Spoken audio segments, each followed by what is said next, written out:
What is up, everybody, and welcome back to another training with me, Coulter. For those of you that watched the last training on external persuasion and internal persuasion, you're probably hanging on, and you're probably have been looking forward to this episode because I gave you a little cliffhanger where I said, you know what, like we talked a little bit about external persuasion and how as a team member, as an agent, you're going throughout your day, you get to talk to all your customers and all these prospects, and just by simply making recommendations, which is external persuasion, right? It's your recommendation, not their idea. It's your opinion, not their idea. But that if you can just learn to be more compelling with your recommendations, you can take your life insurance production to a whole new level, okay? To remind you, the external persuasion framework that helps me was very simple, and it's this. Just gonna write this out. Problem, solution, benefits. Okay. In the last episode, we talked about how life insurance solves a problem for our customers and prospects. Customers and prospects don't actually know that they have problems in the first place. Okay. So before we can just jump right into solution and push life insurance onto people, right? We need to help them find the problem in the first place. Okay. So instead of just being problem solvers, we first need to be problem finders. Okay. So as salespeople, right? We are problem finders and problem solvers, not product pushers, okay? Now, external persuasion can be compelling and can work for you, and this is one framework that I would try out because it worked really well for me. It's working well for thousands of team members across the country. So if it can work for me, if it can work for all of them, it can work for you too. That's a belief you'll want to develop. Okay. Now, in regards to influence and persuasion, external persuasion is good, but internal persuasion is best. Okay. Instead of your opinion, it's now your customer's idea. Okay.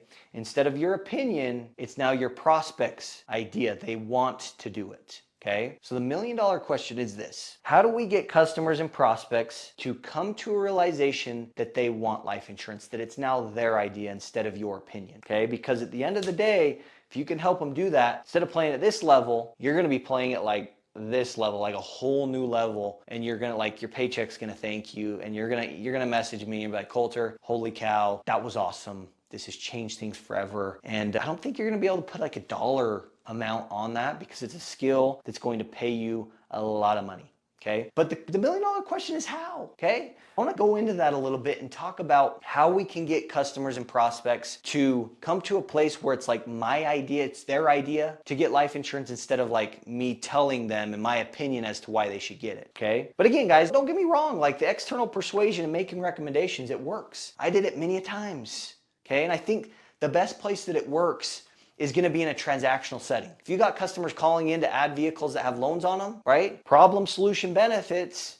Tell them the problem, the risk that they face. Hey, this loan doesn't just disappear. It's going to go to the next family member for them to deal with. I've got the solution, which would pay that off. And the benefits, well, that way spouse and kids are never in any sort of position where they might be struggling to make that monthly payment. Let me look at that for you and you can tell me what you think. That will work extremely well. A lot of you know what I'm talking about there, and it's working for you. If it's not, go type on YouTube and type, I guess go look through my videos and you can find that training on that, okay? But how can we get it to become their idea? That's the higher law of persuasion.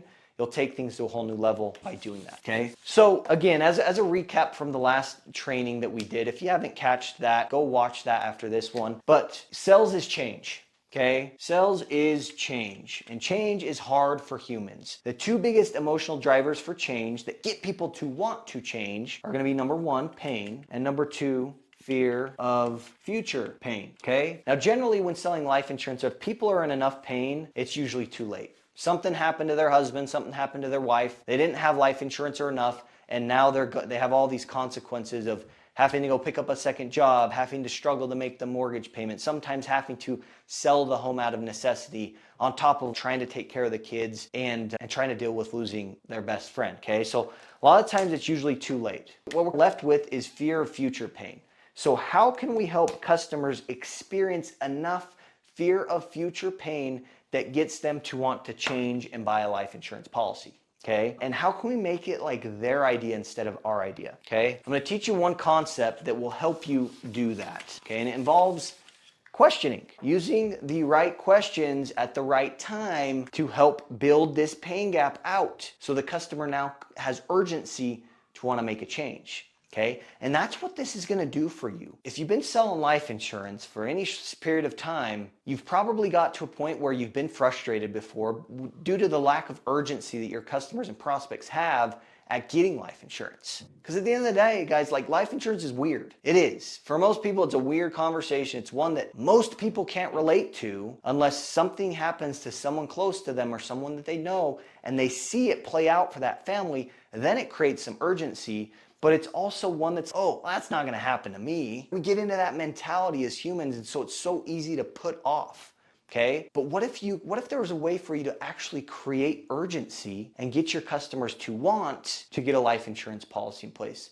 That it's their idea that, you know what, Coulter, let's do this thing. I need to get this in place. How do we get them there? Okay. One way to do it is a simple strategy that I call play it out. Play it out for them. Okay. Play it out for them. In their specific situation, play it out for them. Okay. Meaning, what does life look like if they just continue to go on their way and they don't get life insurance in place? Or what does life look like they continue to go on their way and they don't get enough life insurance in place, okay? Everybody's situation is going to be a little bit different. And this is where you want to tailor it to your prospect and to your customers. And I teach you a few things that you can take that will allow you to help them play it out with their specific situation. Because here's the deal, guys. Here is the deal. We know that our customers and prospects have problems. We know they have gaps. They have these risks in their financial futures, but they just don't know about them. And when sales, we're taught, like, just ask questions, right? Ask about it and you'll sell more. How many of you have tried to, like, ask questions just to get, like, these surface level responses and for you guys to just get absolutely nowhere? Have you been frustrated with that? Because I totally have. Like, that advice of just ask questions isn't that great. Me as a team member, I wanted to know what questions should I ask and when should I ask them and how should I be asking them? I wanted the details. I'm going to get into this a little bit. Give you a few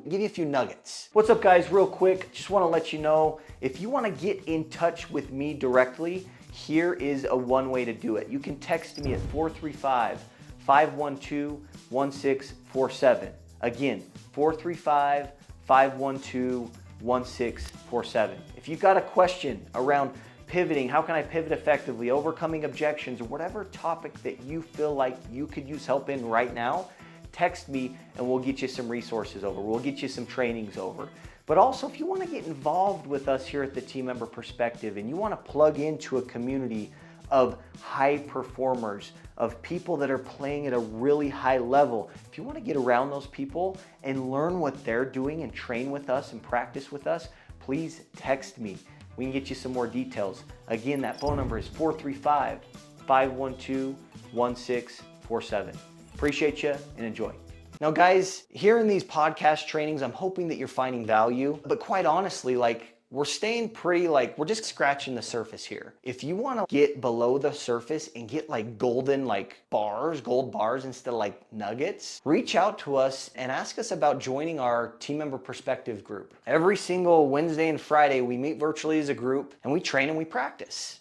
Okay? In our training, we get into the details. And what I mean by details is, as a team member, I always remember being taught what to do. Okay? For example, hey, Coulter, if they have a mortgage on a home, talk to them about life insurance to pay the mortgage off and disability insurance to make the monthly payments. It works really well. And me being me, I'd get excited. I'd be like, let's do this thing. And I get out there on the phones with people implementing this stuff just to quickly realize, I don't know what the heck I'm doing. I knew what to do, but I didn't necessarily know how to do it. And that's what I wanted to know as a team member. That's this type of stuff we get into in our Friday live training meetings, is the exactly how to do it, into the details. From pivot to close. Like, how do you get into a life insurance conversation in a way where you can prevent objections? How do you get to a sales presentation where you can help the customer realize and understand that, holy cow, I have these problems. You can help them realize we can help them with a solution, and then the benefits of this is how your life will change. And then, like, closing techniques, like, we'll get into the details of exactly what to say, what words to avoid, what words to use, how to say those words,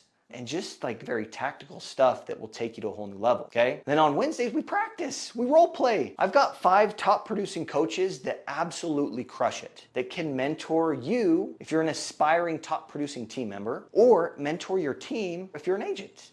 okay? For me as a team member, what took me from 10 life apps a year to 123 the next, to 200 plus every year after that, was learning what was already working for my peers. That was the single most influential, most impactful things that got me playing at a whole new level, okay? So if you want to fast track your success, if you want to play at a high level, the highest level, and continue to get better, and get around a group of team members that are like-minded, that will challenge you, that will help you get out of the status quo and make more money than you ever have, reach out to us and ask how you can join the Team Member Perspective, okay? Back to this. Here we go. Come on, Coulter, stay on track here, like you got this. Okay, so how do we play it out for our customers? Well, going back to external persuasion, making recommendations works extremely well when we're kind of working and selling transactionally, okay? People are calling in to add vehicles that have loans, pay off loans with life insurance, use the whole problem, solution, benefits, and make recommendations for them, okay? Someone's calling in to add a young driver. Again, you can use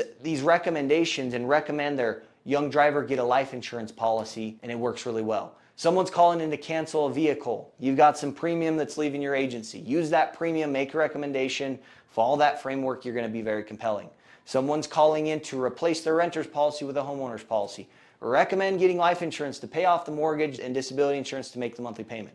And again, if you want to get really good at that, think of that framework, problem, solution, benefits, and you'll become very compelling in your conversations, okay? So transactionally, these recommendations work really well, okay? Now, if we're in an appointment, okay, whether maybe you invited a house, like a customer in, where you're doing an annual household review, where you're reviewing all of their auto policies, all of their fire policies, and all the policies that they have with you, and attempting to go into upsells or cross-sell different products, right? An annual household review. Or maybe you write a small life insurance policy, or disability insurance policy, or home and auto, and you do an issuance review, right? Or an onboarding review appointment. Or maybe even, heck, an annual life insurance review. Playing it out for them is very effective in these situations. Okay? And the whole reason behind it is just understanding your customers and prospects. If your customers and prospects are doing business with you transactionally, sell to them transactionally. Stop trying to go into this big old life needs analysis and take another 10 minutes of their day when they only expected to call in and make a payment and spend 30 seconds with you, okay? When you try to go too far in detail, when people are trying to be transactional with you, you may not get the results that you want, okay? So again, like, it all depends on the context of how you got to talk to them. Is it more transactional, or are they like sitting in front of you, or on the other end of the phone, or maybe on the other end of a Zoom where you're doing more of an appointment? Because if they've agreed to do an appointment, they're sitting in front of you, they have carved out a time in their day to be with you, okay? Whereas the other side, like, we're trying to get them to give us more time than they actually want to give us, and they end up tuning us out. And no matter how sexy whatever you're saying is, no matter how much it makes sense, they're not gonna do it, okay? Like, they're bugged that you're keeping them on the line, okay? So understand that.